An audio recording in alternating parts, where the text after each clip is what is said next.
kasih buat kesempatan yang diberikan buat saya untuk menyampaikan firman Tuhan.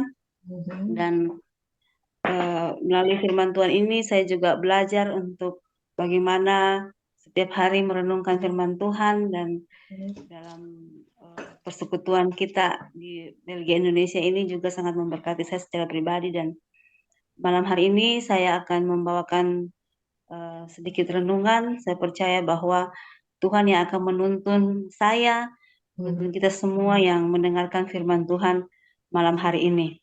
Saya beri judul ya, renungan saya, bertumbuh untuk menjadi teladan. Ya, tadi pembukaan saya sama Tante Mami Ros sudah bercerita. Mami Ros bilang, Feni lihat nggak pohon yang di belakang itu? Pohon apel itu waktu dulu pertama datang di rumah ini mau hampir mati pohonnya. Nah, terus Tante Ros juga kasih lihat bunga ros. Dan saya tidak kebetulan ya, saya mau juga membagi bagaimana caranya kita bertumbuh gitu. Dan satu pertumbuhan makhluk hidup itu biasanya secara umum itu kita biasa lihat pada tumbuhan. Ya, jadi kalau kita di Alkitab juga begitu banyak hal yang Tuhan kasih perumpamaan tentang pertumbuhan itu banyak diambil dari tumbuhan-tumbuhan. Ya, contohnya bagaimana tumbuhan itu mulai bertumbuh. eh, kita biasa tumbuhan itu bisa bertumbuh mulai dari benih. Ya, jadi demikian juga Tuhan Yesus mengajarkan kepada murid-muridnya dan pengikutnya bagaimana dia mengajarkan tentang perumpamaan. Jadi dalam pertumbuhan itu ada benih, dalam benih itu akan keluar akar, ada tunasnya, ada pohonnya, dan menghasilkan ranting-ranting, dan dia akan menghasilkan buah. Itu adalah tumbuhan yang sempurna. Saya bukan sarjana pertanian, tapi saya belajar-belajar dari YouTube ya. Jadi di Lukas 8 itu, Lukas 8 ayat 11 itu firman Tuhan berbunyi, inilah arti perumpamaan itu. Benih itu ialah firman Tuhan, firman Allah. Jadi satunya Lukas 8 itu bercerita tentang perumpamaan tentang benih yang ditabur di tanah yang berbatu-batu, di pinggir jalan, tanah yang bersemak, dan terakhir adalah benih yang ditabur di tanah yang subur. Ya, jadi perumpamaan itu Tuhan mengatakan benih itu adalah firman Allah. Jadi menurut saya gini, sekarang apa yang mau eh, kita ambil untuk menjadi pertumbuhan rohani kita? Nah, itu. Apakah kita mau benih firman Tuhan itu yang kita ambil untuk menjadi eh, benih yang akan menumbuhkan iman kita kepada Tuhan, yang memberikan kita pertumbuhan yang mengarah kepada Tuhan, atau kita mau hidup sesuai dengan keinginan dari dunia ini? Kita tahu bahwa dunia ini dikuasai oleh iblis, yaitu tujuan hidupnya hanya untuk mencuri, membunuh, dan membinasakan. Tetapi firman Tuhan datang kepada kita, Yesus datang kepada kita, mengajak kita untuk mari ambil benih ini, ambil benih firman Tuhan itu supaya kita bisa bertumbuh. Selain daripada itu, pertumbuhan itu bukan cuma benih, benih itu pun harus memiliki wadah, yaitu tanah. Tanah adalah hati kita. Dalam perumpamaan itu mengatakan bahwa benih yang baik, benih yang unggul itu harus jatuh di tanah yang subur. Ya, tadi Mami Ros mengatakan bahwa pohon pohon apel yang di belakang Mami Ros itu setiap hari dikasih makanan sisa gitu. Ya, saya percaya makanan itu ada mengandung nutrisi-nutrisi sehingga pohon yang hampir mati itu dia bisa bertumbuh kembali. Jadi tanahnya menjadi subur, ya. Jadi pohon apel itu menjadi subur. Di Lukas 8 ayat 8 berkata bahwa dan sebagian jatuh, benih itu jatuh di tanah yang baik, dan setelah tumbuh berbuah 100 kali lipat, ya.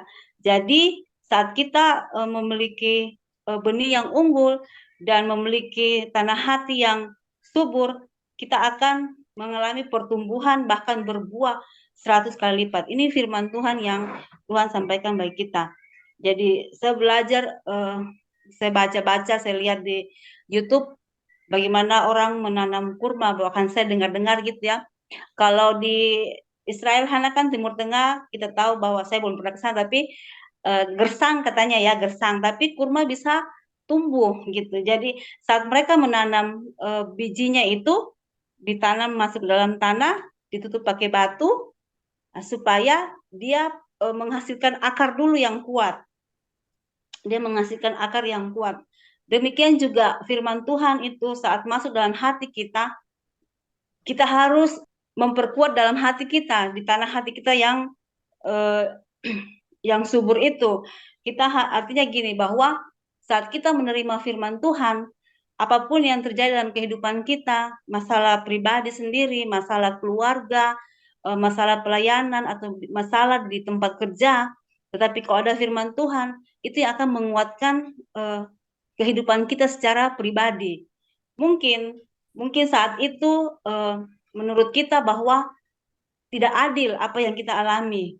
Mungkin menurut kita bahwa tidak seperti ini yang kita harapkan.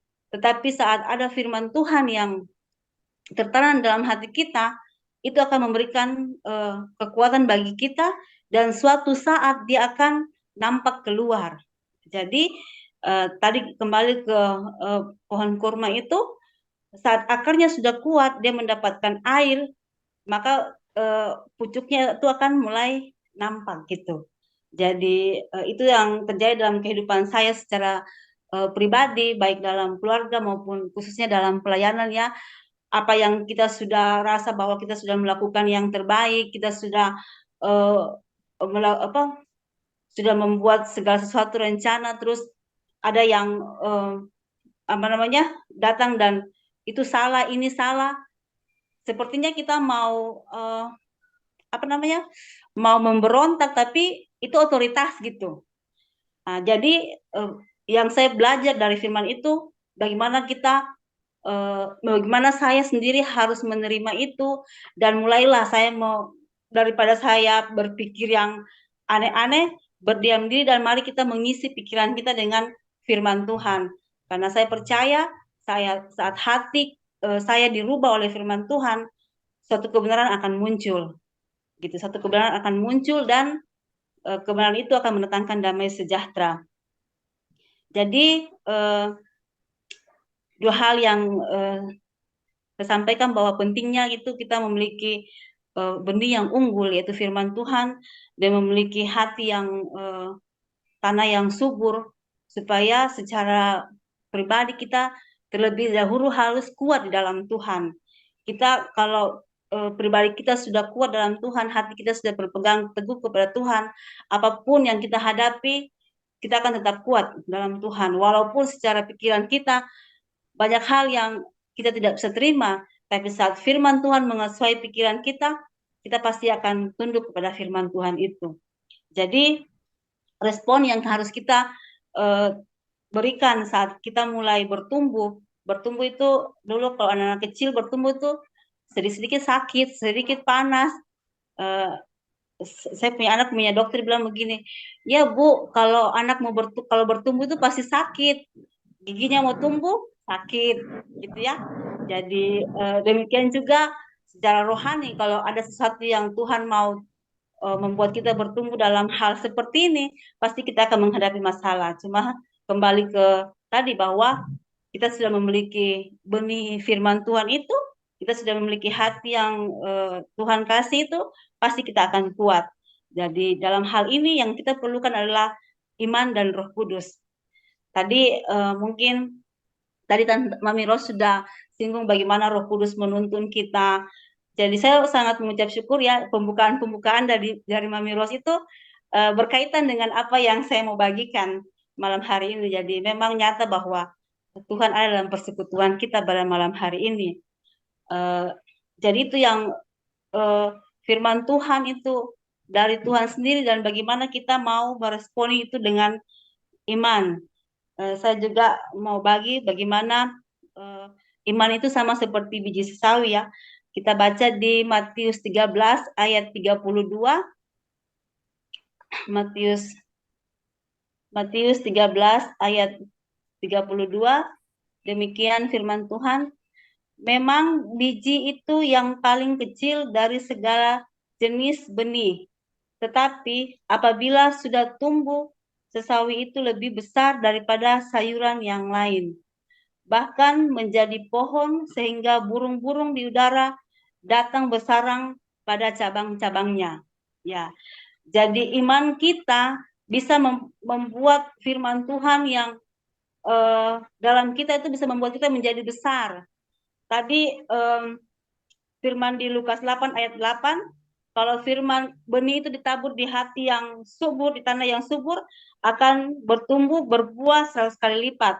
Kalau kita memiliki iman sebesar sebiji sesawi saja, kita bisa menjadi pohon yang besar. Bahkan dikatakan di situ bahwa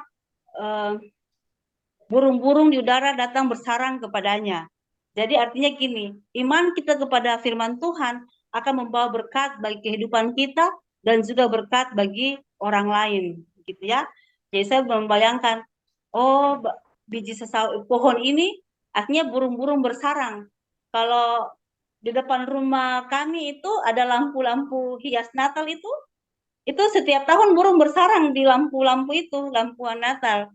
Jadi kalau sudah dekat-dekat September, Oktober baru kita lepas. Jadi kita biarkan burung itu bersarang. Artinya gini bahwa eh, kita bisa menjadi tempat perlindungan gitu. Karena Tuhan ada dalam kehidupan kita. Jadi dan itulah iman ya, iman yang kita harus miliki saat kita telah menerima firman Tuhan. Jadi untuk mendapatkan pohon yang besar, untuk mendapatkan akar yang kuat, pohon yang besar, daun-daun yang lebat, bahkan kita dapat menghasilkan buah 1000 kali lipat itu semua punya proses. Dan saya belajar dari kita buka di Mazmur 1 ayat 2, bagaimana kita harus mengalami hal ini supaya kita bisa mendapatkan kita bisa menjadi pohon yang besar, bisa menjadi berkat, bisa menjadikan buah itu di Mazmur 1 ayat 2. Demikian firman Tuhan, kesukaannya ialah Taurat Tuhan dan merenungkan Taurat itu siang dan malam.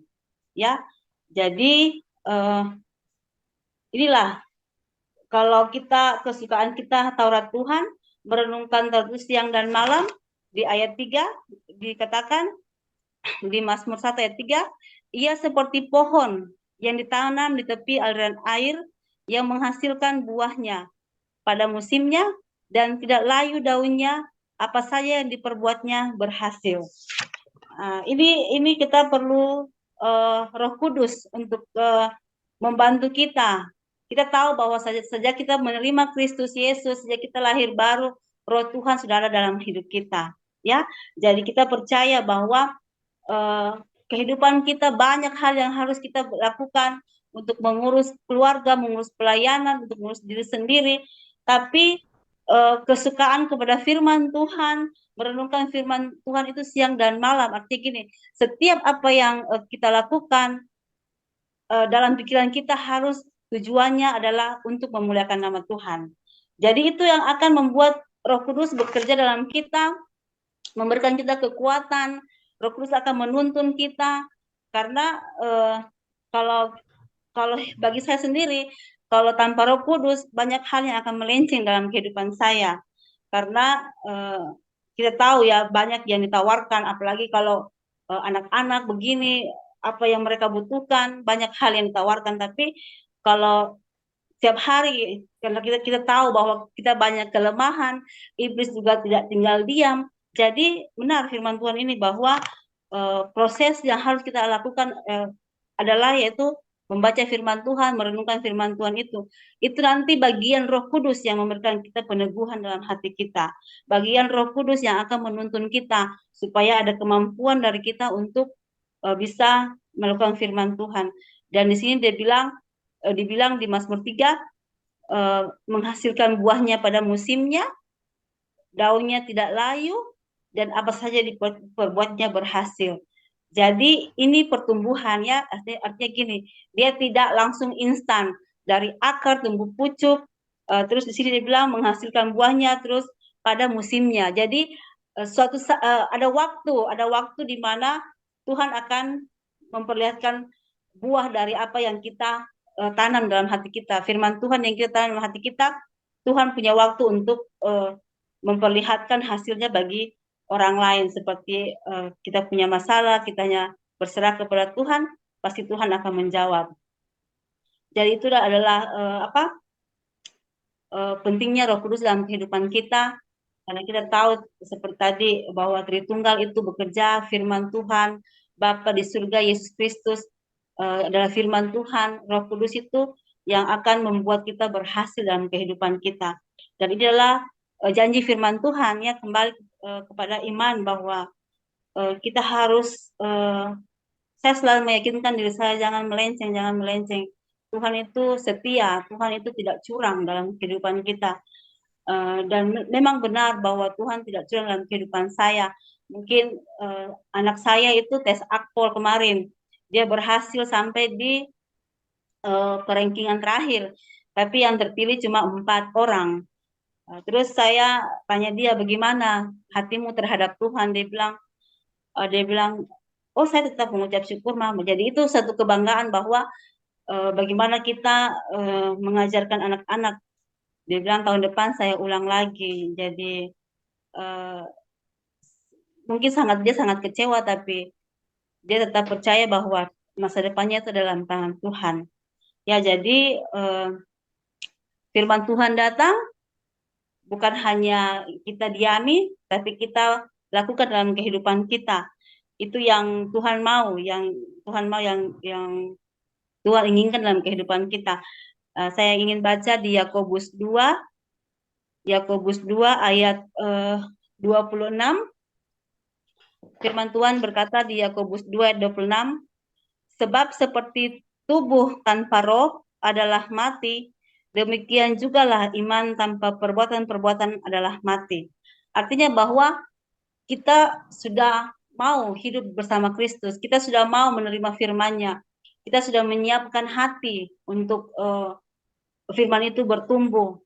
Kita mempraktekannya bahwa apapun keadaan saya, Tuhan ada. Ada Roh Kudus yang menuntun kita dari kemenangan kepada kemenangan. Ada kasih karunia. Kasih karunia itu adalah kemampuan yang Tuhan berikan kepada kita untuk kita bisa melakukan firman Tuhan. Jadi luar biasa ya, luar biasa pekerjaan Tuhan dalam kehidupan kita, di dalam kehidupan kita sehari-hari. Dan yang saya mau bagikan bahwa hasilnya adalah buah. Ya, tadi kan pertama bagaimana kita menerima benih, kita memiliki tanah hati yang subur, dan kita libatkan iman kita, bekerja sama dengan roh yang Tuhan kasih. Di Mazmur 1 ayat 3 tadi dibilang bahwa dia akan menghasilkan buahnya. Seperti juga di Lukas 8 tadi bahwa kita akan berbuah 100 kali lipat. Jadi buah apa yang kita hasilkan dari firman Tuhan, buah itu adalah buah roh. Saya baca firman-Nya di Galatia 5 ayat 22 sampai 23. Buah roh itu Galatia 5 ayat 22 sampai 23. Demikian firman Tuhan. Tetapi buah roh ialah kasih, sukacita, damai sejahtera, kesabaran, kemurahan, kebaikan, kesetiaan, kelemah lembutan, penguasaan diri, dan tidak ada hukum yang menentang hal-hal itu. Jadi artinya bahwa pertumbuhan kita dalam Tuhan hanya untuk menunjukkan siapa Kristus dalam hidup kita. Kita bisa menjadi teladan. Karena ayat ini berkata tidak ada hukum yang menentang hal-hal itu, yaitu kesabaran, damai sejahtera, kemurahan. Itulah hasil, itulah buah dari benih ilahi yang kita tanam dalam kehidupan kita. Itulah buah yang ada di tepi aliran sungai, yang buah yang firman Tuhan yang bekerja sama dengan Roh Kudus yang ada dalam kehidupan kita. Dan saya sangat senang karena kita bisa menjadi kesukaan ya. Saya baca di Lukas 2 ini mungkin firman tentang Tuhan Yesus. Mungkin firman hari ini banyak yang saya bagi. Lukas 2 ayat 52. Lukas 2 ayat 52, demikian firman Tuhan. Dan Yesus makin bertambah besar dan bertambah hikmatnya dan besarnya dan makin dikasihi oleh Allah dan manusia. Itu firman waktu Tuhan Yesus masih kecil dan beranjak besar, dia dikasihi Allah dan manusia. Apakah itu bisa terjadi bagi kita? Bisa, ada di Amsal 3 ayat 4. Di Amsal 3 ayat 4, demikian firman Tuhan, maka engkau akan mendapat kasih dan penghargaan dalam pandangan Allah serta manusia. Ya, ini tentang berbicara bagaimana hikmat itu kita kalungkan pada leher kita ya. Jadi firman Tuhan bahwa kita juga akan mendapat penghargaan dari Allah serta manusia. Jadi buah dari hasil di mana kita hidup dengan firman Tuhan, di mana kita memiliki iman, di mana kita hidup dengan Roh Kudus, buahnya itu akan manis rasanya gitu ya, akan manis rasanya, akan disukai oleh manusia dan lebih lagi disukai oleh Allah. Jadi saya juga tidak sempurna, tapi kita percaya bahwa Tuhan Yesus pernah berkata dalam firman-Nya bahwa kamu bisa melakukan hal-hal yang lebih besar dari apa yang aku lakukan. Jadi itu semua karena berkat Roh Kudus yang dalam hidup kita. Jadi setiap kita yang hidup dalam Kristus akan menjadi kesukaan bagi orang lain. Itu yang saya percaya. Jadi di mana kita berada, kita akan membawa damai sejahtera. Di mana kita berada, ada kesabaran di situ, ada penguasaan diri yang akan menjadi teladan, ada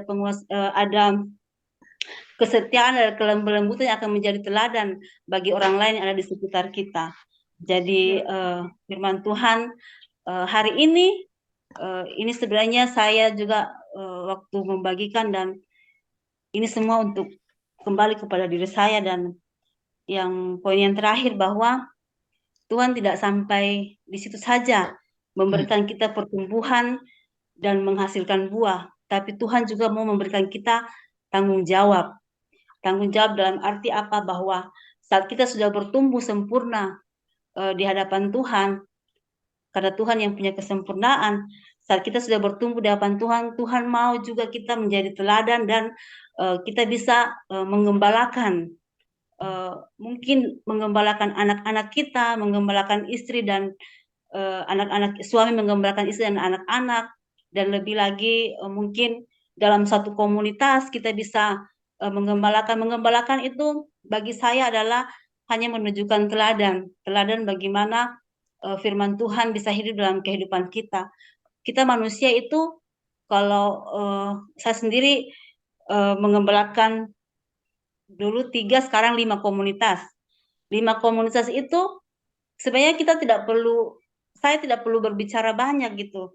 Mungkin ada poin-poin firman Tuhan saja yang saya bisa bagikan, tetapi selebihnya itu bagaimana tindakan saya, bagaimana karakter saya, bagaimana saya bisa mengasihi mereka. Mungkin itu mereka lebih lihat itu yang kita lihat sebagai buah dari setiap benih firman Tuhan yang kita terima. Jadi sekali lagi bahwa tidak sampai kepada kita menghasilkan buah, tapi Tuhan pasti memberikan tanggung jawab lebih bagi kita untuk kita bisa mengembalakan setiap apa yang Tuhan percayakan kepada kita. Dan yang satu hal yang saya kaget dengan firman Tuhan yang terakhir ini di Filipi 2 ayat 13, demikian firman Tuhan, karena Allah yang mengerjakan dalam kamu baik kemauan maupun pekerjaan menurut kerelaannya. Jadi artinya gini, bahwa Tuhan memilih saya, Tuhan memilih Mami Ros, Tuhan memilih Ibu Sabrini, Kakak Citra, Tante Ocha, Mami Audrey, Pak Edo, dan semua kita yang ada dalam Penuai Belgia ini. Itu Tuhan yang memberikan kita kemauan untuk datang memuji, memuliakan Dia. Tuhan yang memberikan kita kerelaan untuk melakukan pekerjaan yang Tuhan berikan. Karena tidak semua Tuhan pilih dalam kehidupannya. Kemarin hari Minggu itu ada dibagikan sama hamba Tuhan di gereja itu, dibagikan bahwa kita harus belajar ya bagaimana menggembalakan. Kita harus belajar dari Daud. Daud itu hanya memiliki 2-3 domba, tetapi waktu singa mau menerkam domba-dombanya, dia malah mencabik mencabik mulut singa. Artinya gini bahwa sekecil apapun yang Tuhan kasih, tanggung jawab yang Tuhan kasih buat kita, itu Tuhan sudah memberikan kita kemampuan atau kemauan untuk melakukan apa yang menjadi tanggung jawab dari kita. Jadi yang terpenting bagaimana kita mau mengambil benih itu, bagaimana kita mau menyiapkan hati kita, tanah hati kita yang subur, memiliki iman dan Roh Kudus dalam kehidupan kita, supaya kita bisa menghasilkan buah yang menjadi teladan dalam kehidupan kita. Dan saya percaya bahwa kita semua dalam persekutuan Belgian Indonesia ini akan menjadi teladan dan menjadi Tuhan pakai, Tuhan akan memberikan kemauan dan kerelaan untuk melakukan pekerjaannya. Amin. Tuhan Yesus memberkati.